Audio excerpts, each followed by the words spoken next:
RayTracing customization after LASIK for aberrations. Good morning, thank you. We're switching gears here a little bit and going to therapeutic treatments. In this small case series, we evaluated how can we actually treat some of the rare complications with LASIK. These are my financial disclosures. I do consult for several companies, but obviously I do not have any financial interest in LASIK complications. And we reported way back for the older people in the room who are the more mature, how to treat irregular eyes. And topography guide was designed for that sole purpose. And this dates back to 2005, where you're able to enlarge optical zones, treat scars, and even keratoconus. And we really endeavored to that. We also worked on using waveform guided, with limitations being waveform not being a static measurement by a dynamic measurement.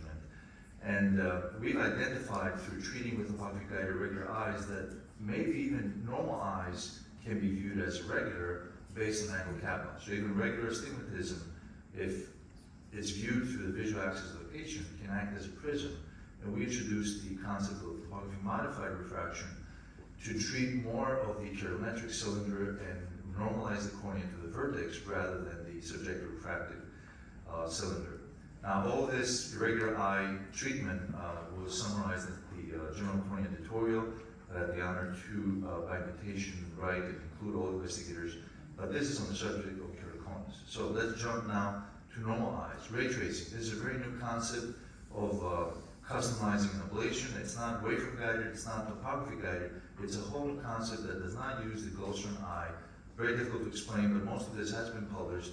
It uses one device, the SiteMap, which is a converted Pentacam HR AXL wave by Oculus, and it takes interferometry data, Pentacam data, and waveform data.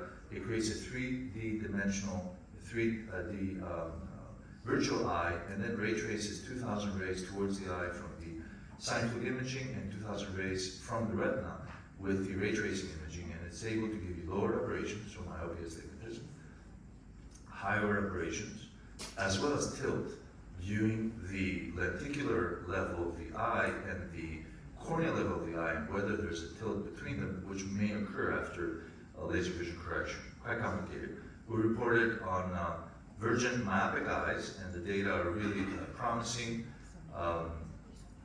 by a center and by a multi-center international study. But let's go on how to treat some of the most complicated cases. And this is a very disgruntled patient, a patient with means, traveled to us in Athens with his own jet, who underwent a bread butter -4 myopic LASIK and had rainbow glare. Obviously, a femto was used.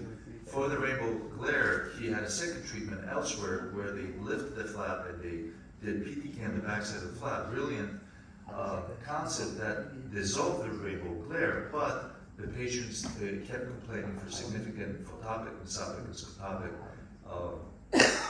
irregularities in his vision. And these can be mirrored here on the contrastivity. You can see one of the eyes is performing really suboptimal. So there is objective evidence. The epithelium is pretty good, since we spoke about transepithelial treatments. You don't want to be measuring epithelial noise. And to me, looking at the topography of the placido and the Pentacam, there seems to be a slight decentration of the cornea curvature based on the vertex. So we image both with topography guided on your right and with ray tracing on the left. See, there's a great difference in the treatment plan. Ray tracing will view the whole eye, aberrations, topography guided, just the corneal surface aberrations. We treated ray tracing transepithelial. We had to trick the specific platform because ray tracing is not available with transepithelial, so we did 2 cards. One, a little bit of astigmatism with the Streamlight, the transepithelial option with the Alcon laser, and then the ray tracing treatment. And sure enough, this is the post-op treatment showing significant improvement. Let me go back again. In the contrastivity, and the corneal topography being more centralized, and obviously the patient could notice the difference as soon as he stood up from the laser bed with the bandage contact lens. This is another example. I'm closing with this. This was a 51-year-old commercial pilot that had LASIK in the past and developed ectasia. This is really tough to treat because the aberrations are quite high. You can appreciate this on the top image. And we were able here with flash cross-linking and ray tracing to be able to address both the anterior and the posterior aberrations. See here how the device is measuring the coma and is able to normalize this cornea. He's 20/12, uncorrected, drastic improvement in contrastivity.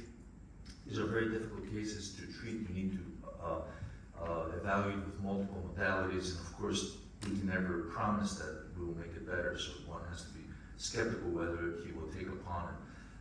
Last pearl here, if these patients improve symptoms with a RGP or scleral lens, then you have indication that the problem is at the cornea.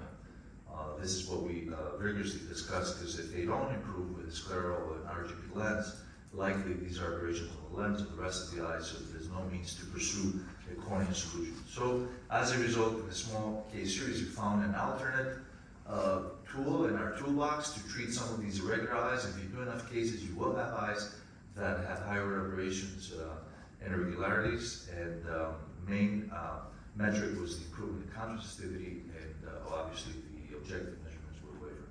Thanks so much for your attention. So let's start the discussion. We have a couple of minutes. Any questions?